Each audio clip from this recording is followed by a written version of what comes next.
Enumeration పూర్తి చేశామని, బాధితుల అందరి అకౌంట్లలో పరిహారం జమ చేశామని ప్రభుత్వం చెబుతోంది.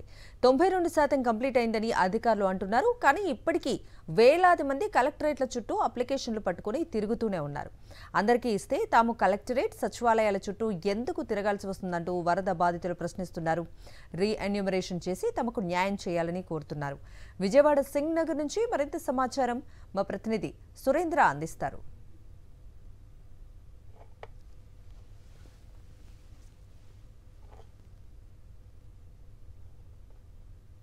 వాళ్ళకి నష్టపరిహారం అందిస్తామని ప్రభుత్వ ప్రకటనతోటి నష్టపరిహారం కోసం అంతా కూడా ఎదురు చూస్తున్న పరిస్థితి కనిపిస్తుంది. చాలామంది అకౌంట్లో పడలేదు, చాలామందికి ఎన్యూమరేషనే జరగలేని పరిస్థితి అయితే ఉంది. మనం సింగనగర్ ప్రాంతంలో ఉన్నాము, వాళ్ళతో మాట్లాడదాం. బాధితులు ఉన్నారు మనతో, వాళ్ళతో కూడా మనం మాట్లాడదాం. అమ్మ, ఏం చెప్పారు?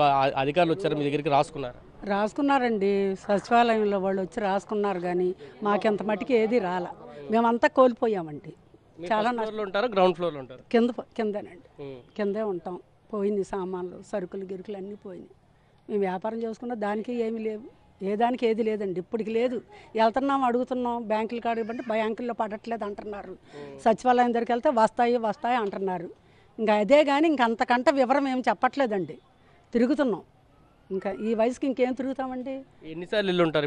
ఇప్పుడు 4-5 సార్లు తిరిగామండి. వస్తుందమ్మా అంటున్నారు. అది ఇంకా టైం ఉందిగా, మీరు కంగారు పడకండి, నిదానంగా వేస్తారు అంటున్నారు. చాలా మంది ఉన్నారు. అమ్మ, రాసుకున్నారా? మీకు ఏం చెప్తున్నారు అధికారులు? డబ్బులు పడ్డాయా? పడలేదండి. రాసుకున్నారు కానీ ఇవ్వలేదు డబ్బులు. వెళ్ళి అడిగినా సమాధానం లేదు. సరే పడతాయి అంటున్నారు, ఏమీ చెప్పట్లేదు.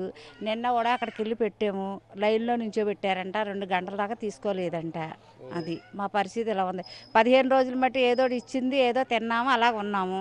ఇప్పుడు దాకా మాకు పనులు పాటలు లేవు. అలా ఉన్న మేము ఇళ్లలో పని చేసుకుంటాము. మరి మాకు పడాలి కదా డబ్బులు, ఏమీ రావట్లేదు. మా పరిస్థితి ఇలాగైతే ఉన్నది. ఫస్ట్ ఫ్లోర్ గ్రౌండ్ పైనండి, పైన 10,000 వేస్తానన్నారు, వేయలేదండి. ఎవరికే రాలా. పైన మా డాబాలో ఎవరికి ఒక్కరికి కూడా రాలా. అందరూ దానికోసమే ఎదురు చూస్తున్నాము. కాగితాలు పెడుతున్నాం, రోజు వెళ్ళి బ్యాంకులకి వెళ్ళి చూసుకుని వస్తున్నాము.